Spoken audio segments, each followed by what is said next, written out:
દ્વારકા જિલ્લામાંથી સસ્તા અનાજનો જથ્થો બારોબાર વેચી મારવાનું કૌભાંડ ઝડપાયું છે। નવી કોટ ગામ પાસેથી ગેરકાયદેસર સસ્તા ભાવનું અનાજનો જથ્થો ઝડપાયો છે। પરપ્રાંતીય વ્યક્તિ પાસેથી મોટી માત્રામાં જથ્થો ઝડપાયો છે। દ્વારકા જિલ્લામાંથી સસ્તા અનાજનો જથ્થો બારોબાર વેચી મારવાનું કૌભાંડ ઝડપાયું છે। નવી ફોર્ટ ગામ પાસેથી ગેરકાયદેસર સસ્તા અનાજનો જથ્થો મળી આવ્યો છે। પરપ્રાંતીય વ્યક્તિ પાસેથી મોટી માત્રામાં જથ્થો ઝડપાયો છે। 1500 કિલો ઘઉં અને 3000 કિલો ચોખાનો જથ્થો ઝડપાયો છે।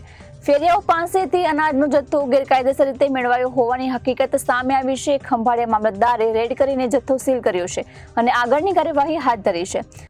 આજરોજ અમને સોશિયલ મીડિયા મારફત અમુક ફેરિયાઓ દ્વારા સસ્તા અનાજ છે એ એકઠું કરી કોઈ જગ્યાએ એકત્રિત કરતા હોવાની જાણ મળેલ। તેના આધારે નવી ફોર્ટનું જે પાટિયું છે ત્યાં સ્થળ ઉપર જતા 8 થી 10 રાજસ્થાનના મજૂર વ્યક્તિઓ હોય એવું લાગેલું અને તેમના દ્વારા ત્યાં જુદી જુદી જગ્યાએથી ફેરિયા તરીકે એકઠું કરેલું છે એવું જણાય અને ત્યાં સ્થળ ઉપર જે જથ્થો હતો પરંતુ તેમની પાસે બિલ કે કોઈ અધિકૃત વિગતો ન હતી, પરંતુ તેમને પ્રાથમિક પૂછતા તેઓ કોઈ પણ લોકો સસ્તા અનાજની દુકાનેથી લેતા હોય અને એમને ન જોતું હોય એવું અનાજ અમે એકત્રિત કરેલું છે।